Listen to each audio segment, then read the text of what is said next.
அனைவருக்கும் வணக்கம். இந்த வீடியோ மெசேஜில் நாம் என்ன பார்க்க போகிறோம் அப்படின்னு பார்த்தீங்கன்னா, டிஎன்பிஎஸ்சியோட அஃபிஷியல் ட்விட்டர் பேஜில் இருக்கும். சரிங்களா?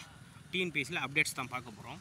இன்றைக்கி வந்துன்னா குரூப் 4 கவுன்சிலிங் வந்து டைப்பிஸ்ட்டு எடுத்துப்பீங்க இல்லையா போஸ்டிங், அவங்க எல்லாருக்கும் குறிப்பிட்ட டிபார்ட்மெண்ட்டுக்கு அந்த ஆஃபீஸ்க்கு அனுப்பிச்சிட்டு தான் வந்து ஒரு லெட்டர் கொடுத்துருக்காங்க. என்னென்னா, கலந்தாய்வின் மூலம் கீழ்கண்ட பதவிகளுக்கு தெரிவுப்பட்டியல் நியமன அலுவலருக்கு மார்ச் 18 அன்று அனுப்பப்பட்டு விட்டதுன்ற ஒரு இன்ஃபர்மேஷன் வந்து ஒரு அக்னாலஜ்மெண்ட்டை நம்மக்கிட்ட சொல்லியிருக்காங்க. சரிங்களா? எந்த டிபார்ட்மெண்ட்லையும் இதில் கொடுத்துருக்காங்க.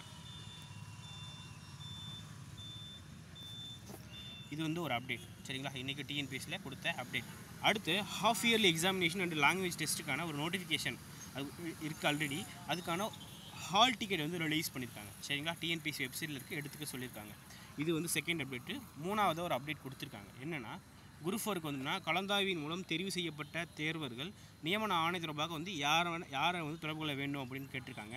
அதுக்கு வந்து office of the appointing authority அவங்கள வந்து காண்டாக்ட் பண்ண சொல்லியிருக்காங்க. கலந்தாய்வின் மூலம் தெரிவு செய்யப்பட்டவர்கள் தேர்வர்கள் நியமன ஆணை தொடர்பாக தேர்வாணையத்தால் வழங்கப்பட்டுள்ள தெரிவு ஆணையில் குறிப்பிடப்பட்டுள்ள நியமன அலுவலகத்தை நீங்கள் வந்து காண்டாக்ட் பண்ணணும் அப்படின்றத சொல்லியிருக்காங்க.